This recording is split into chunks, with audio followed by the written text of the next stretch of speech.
El tren de Aragua. Sí, hace rato que no hablábamos de esto, pero la amenaza no se ha ido. Esta vez es en Antofagasta. Es un grupo familiar de 4 personas. Le están mandando videos amenazantes, videos con supuestas armas. Les están pidiendo 50 millones de pesos. Los extorsionan, le dicen, si usted no nos paga esto, vamos a afectar a su familia, a sus hijos. Esto vuelve a gatillar la preocupación de la autoridad. Hay diputados que están pidiendo que se decrete definitivamente un estado de excepción en el norte. Vamos a ver el siguiente informe del Departamento de Prensa y vamos a seguir conversando sobre este tema. ¿Será o no el tren de Aragua? Si es así, ¿siguen operando y amenazando desde dentro de la cárcel? Veamos el informe. Queremos 50 millones, vamos a meter plomo a todo el mundo. Este es solo uno de los audios que desde la semana pasada una familia antofagastina está recibiendo. También videos de armamento con los que supuestamente los atacarían si no entregan 50 millones de pesos. Ahora que nos llegue esta situación a nosotros veíamos desde aquí hacia afuera lo que pasaba a la otra gente.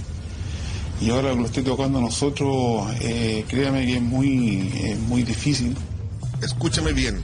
Queremos hablarte. Somos la organización que está trabajando Chile, Tren de Aragua. Piensa en tu familia, tus hijos. También vamos a tocar la puerta de tu casa. Queremos hablar por las buenas. Quienes amenazan y extorsionan se identifican como miembros de la organización criminal Tren de Aragua. Afectó la parte emocional, parte psicológica, ya, y es miedo porque uno se siente vulnerable. Eso es precisamente lo que buscan quienes operan bajo esta extorsión, generar miedo para lograr su objetivo. La Policía de Investigaciones ya recibió la denuncia y afirman estar realizando diversas diligencias para esclarecer si efectivamente las amenazas corresponden o no a integrantes de esta organización criminal con presencia en el país. Este tipo de delitos y este tipo de situaciones son efectivamente las que ocurren cuando en un país, en una región determinada, en un sector determinado, tenemos la presencia de bandas criminales asociadas al crimen organizado. Pues de otro modo, una amenaza de tal naturaleza no sería creíble. Mensajes extorsivos que también se han denunciado por comerciantes y familias en otras ciudades del norte, como Arica e Iquique. Un delito nuevo en Antofagasta que se suma a otros que han ido mutando e instalándose en la región. En el tema de seguridad no podemos seguir esperando y tampoco queremos normalizar lo que está ocurriendo hoy día en la región. Por eso necesitamos el estado de excepción. Hoy día inmediatamente he solicitado reunirme con algunos ministerios para poder analizar que se decrete un estado de excepción constitucional. Ya parece inminente este camino. Crimen organizado, importación de armamento de guerra, ilícitos violentos y homicidios que hoy preocupan a las autoridades. Es cierto que estamos viendo mayor espectacularidad en los delitos, pero también es cierto que en la región estamos más articulados, nosotros estamos financiando más equipos de seguridad, las policías están coordinando, estamos haciendo operativos, entonces estamos trabajando para brindar más seguridad. Desde la delegación presidencial de Antofagasta declinaron referirse a la primera denuncia de extorsión de este tipo en la región. Por ahora la policía continúa investigando las amenazas que recibió la familia antofagastina, que hoy vive atemorizada sin saber si el amedrentamiento efectivamente corresponde a miembros del Tren de Aragua, conocida y temida organización criminal. Queremos 50 millones, vamos a meter plomo a todo el mundo. Juan Enrique Suárez nos acompaña, gerente general de la Fiscalía Privada. Juan Enrique, obviamente es para asustarse. ¿Cómo sé yo si es trucho el llamado, si me están haciendo un cuento del tío? Sabemos de la presencia de esta banda organizada peligrosísima en el norte, que están varios de sus miembros presos, afortunadamente, pero uno no sabe. ¿Cómo lo ves tú? ¿Le das credibilidad? ¿Cómo hay que tomarse esto? Buen día. Sí, buenos días, Gonzalo. Bueno, efectivamente es una pregunta importante porque esta banda ya ingresó a nuestro país el año 2021. Se dice que llega a tener hasta 2.500 a 3.000 personas que la conforman.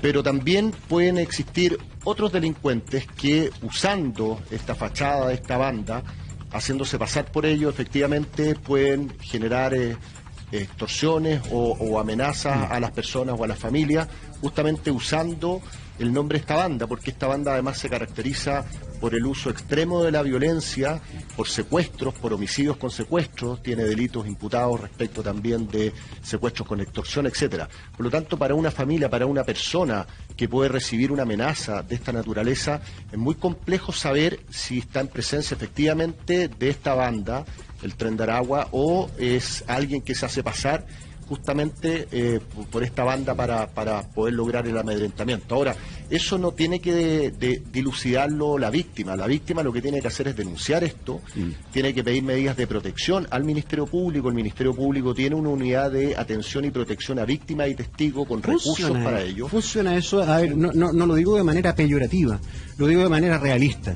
Y cuando estamos viendo que el tema de inseguridad es tan prioritario, tan necesario, y que los recursos son escasos, si yo no veo ni siquiera patrullaje, o que faltan, ¿verdad?, efectivos para poder hacer lo mínimo que es eso, por ejemplo, ¿qué voy a pensar yo que me van a poner un punto fijo? ¿O qué tipo de protección te dan cuando tú haces una denuncia así? ¿Hay capacidad para hacerlo? Bueno, los recursos efectivamente son escasos. Hay un presupuesto que tiene la institución, el Ministerio Público, y lo usa de manera bastante eficiente, pero evidentemente los recursos son limitados y por lo tanto... ¿Sabes que estaba revisando, por ejemplo, un dato?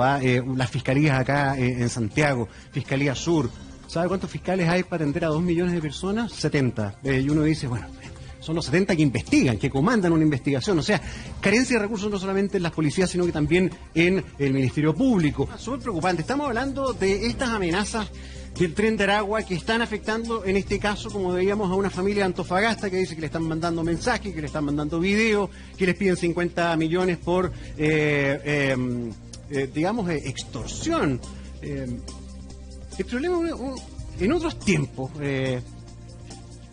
estos gallos están presos. Entonces ya, el problema es que hoy día esta cosa opera desde la cárcel. Y yo no sé cuán cerca, o sea, hay datos que comprueben si esto pasa acá en Chile o no, pero todo lo que hemos visto lejano está pasando acá. En otros países, dentro de la cárcel, las extorsiones empiezan entre los propios delincuentes.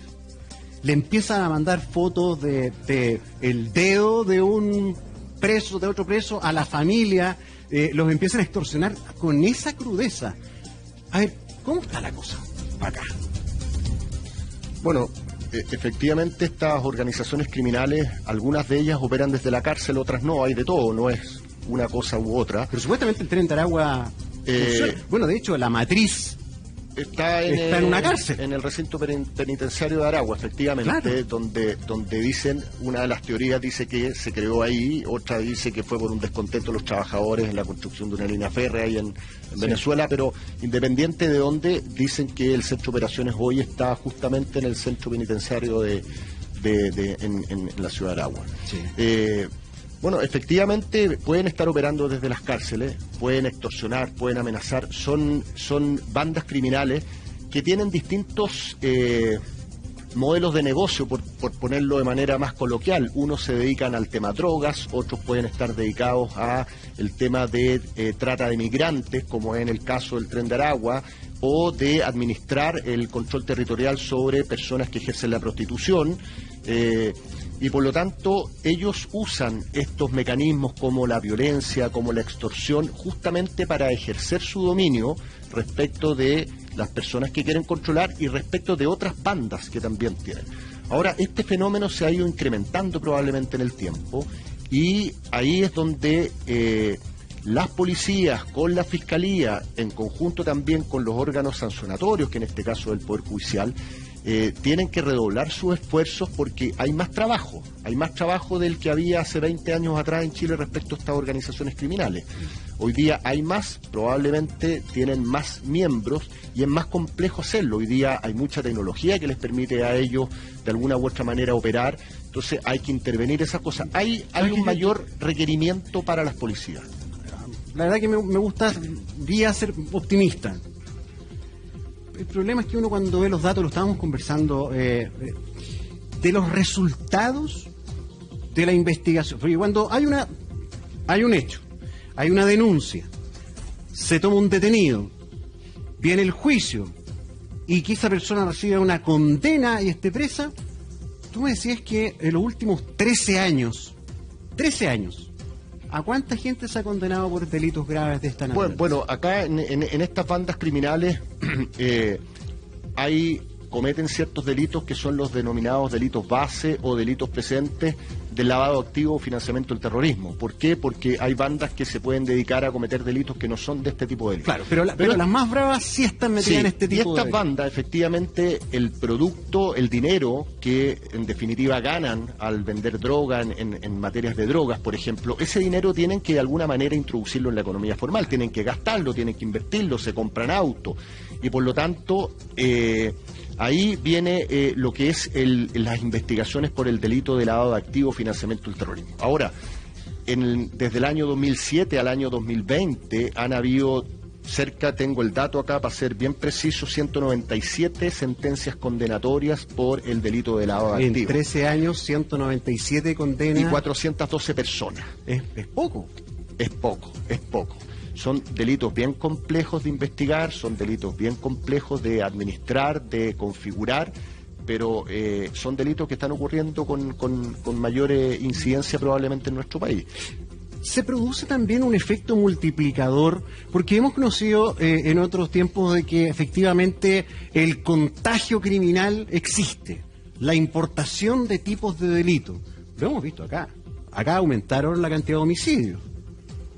Llegaron delitos que antes no teníamos, o era muy actual, sicariato, crímenes por encargo. Estas bandas que operan de una manera más siniestra, más violenta, más cruda, que están dispuestos a cosas que acá finalmente plantean un desafío dentro, por ejemplo, de los penales a los delincuentes nacionales, locales, los malean. Sí, claro. Esto se multiplica más. Hay efecto importación en todo este tipo de organizaciones. Recordemos Pablo Escobar cuando partió con su organización criminal, también fue exportada de parte de ellos a México. Hoy día estamos importando como Chile a esto. Gran parte del Tren de Aragua llegó a Chile como migrante y algunos de ellos caen detenidos, caen presos y por lo tanto también eventualmente pueden contaminar a los compañeros de celda chilenos también. Bueno, siguen siendo de las series más vistas, de las series relacionadas a Pablo Escobar y a los cárteles de narcotráfico. Hoy día en el mundo de las series de televisión siguen siendo de las más vistas. ¿Por qué? Porque también explican un mundo de un cáncer que es cómo penetran, cómo generan clientelismo, cómo finalmente poblaciones que son tomadas por el narcotráfico lloran a los narcos cuando se mueren, porque en definitiva a los narcos le pagaban hasta las operaciones, los protegían, una cosa realmente tremenda. Bueno, ¿por qué estamos hablando de este tema? Por lo que ha ocurrido nuevamente en el norte, que otra vez levanta la alerta. Tren de Aragua, amenazas, extorsiones. Veamos esta nota y seguimos con el análisis en el Buenos Días a Todos. Tenemos 50 millones, vamos a meter plomo a todo el mundo. Este es solo uno de los audios que desde la semana pasada una familia antofagastina está recibiendo. También videos de armamento con los que supuestamente los atacarían si no entregan 50 millones de pesos. Ahora que nos llegue esta situación a nosotros veíamos desde aquí hacia afuera lo que pasaba a la otra gente. Y ahora que lo esté tocando a nosotros, créame que es muy difícil. Escúchame bien. Queremos hablarte. Somos la organización que está trabajando Chile, Tren de Aragua. Piensa en tu familia, tus hijos. También vamos a tocar la puerta de tu casa. Queremos hablar por las buenas. Quienes amenazan y extorsionan se identifican como miembros de la organización criminal Tren de Aragua. Toda la parte emocional, parte psicológica, ya, y es miedo porque uno se siente vulnerable.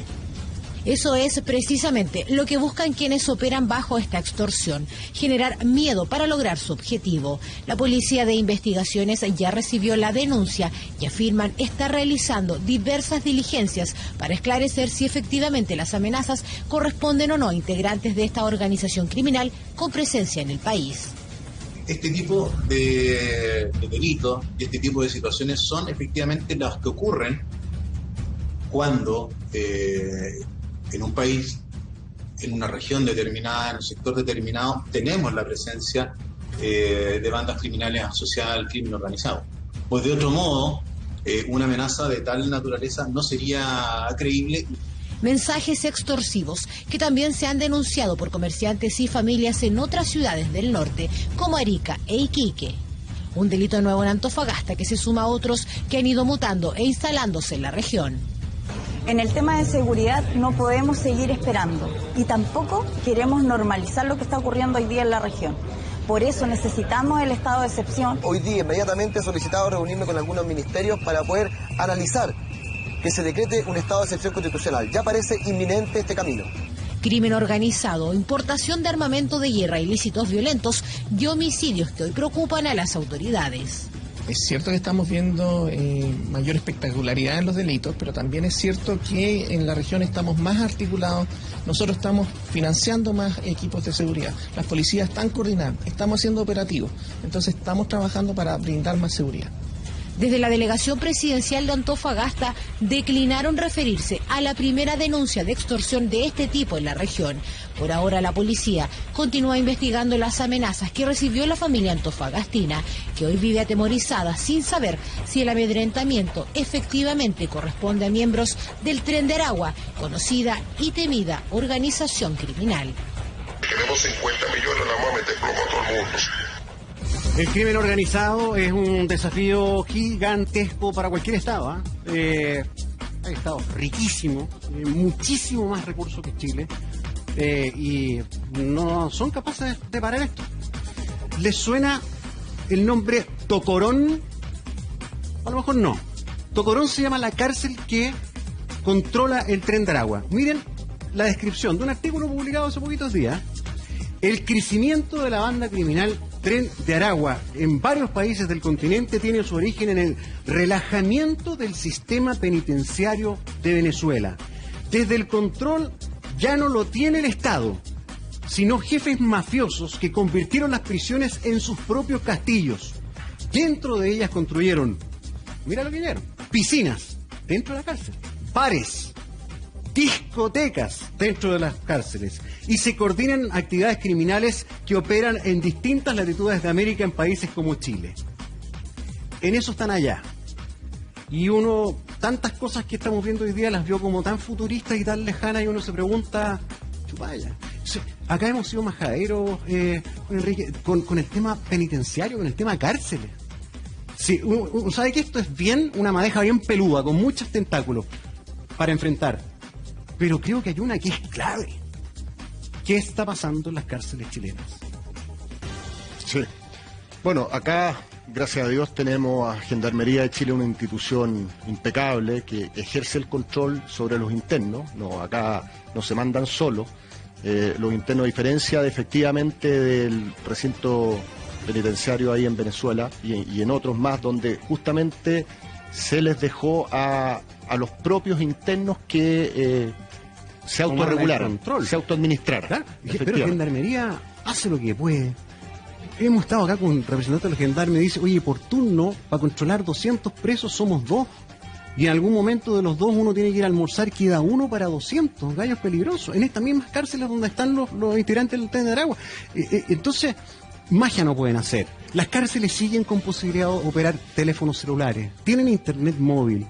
O sea, amenazan a quien quieran desde adentro, probablemente, sí. Ya lo hemos contratado en tantos casos. Ahí hay varias dicotomías, por ejemplo, con el tema de los celulares, porque las personas podrían decir, bueno, ¿cómo no bloquean las señales o incautan los celulares? Pero muchas veces se les permite que lo usen para poder detectar operaciones ligadas a la ley 20.000 de droga y por lo tanto están intervenidos esos teléfonos, etcétera.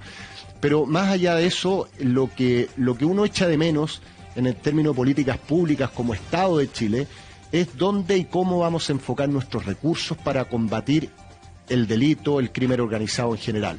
Y acá cuando hay un delito, uno lo puede poner en el tiempo en 2 momentos, antes del delito y después de que se comete un delito determinado. Y antes del delito lo que existe es la denominada prevención. ¿Qué hacemos para prevenir que no se cometa un delito? Pero cuando ya ocurre el delito, nos quedan solamente 2 herramientas. Investigar para determinar la identidad de la persona y llevarlo a tribunales para que sea condenado. Después veremos cómo lo reinsertamos o lo rehabilitamos. Entonces, cuando uno empieza a mirar dónde estamos poniendo los recursos del Estado en prevención, los delitos hoy día han subido un 51%. A esta fecha, en igual periodo del año pasado. Parece que la prevención no nos está resultando. Bueno, por lo tanto, hagámonos cargo de investigar mejor, encontrar a los responsables y llevarlos a los tribunales. Están puestos los recursos entonces en el ente persecutor e investigador, que es el Ministerio Público y las policías, por lo menos la Policía de Investigaciones y la Unidad Especializada de Carabineros, están puestos los recursos en el ente sancionador, que es el Poder Judicial. Y si uno mira los presupuestos del Estado de Chile, del gobierno, y están en la ley de presupuesto, y hace un análisis... Ley de presupuesto que hoy día anuncia el presidente Boric en cadena nacional. Exactamente. Uno se da cuenta que en los últimos 20 años no hay una consistencia respecto de dónde están puestos los recursos. Ponemos en prevención, ponemos en investigación. Entonces, no hay una política clara. Y ¿sabes qué? Hay otra cuestión que me parece bien relevante a propósito de los recursos. Sí, siempre van a ser escasos, ¿eh? Pero aquí se gasta plata.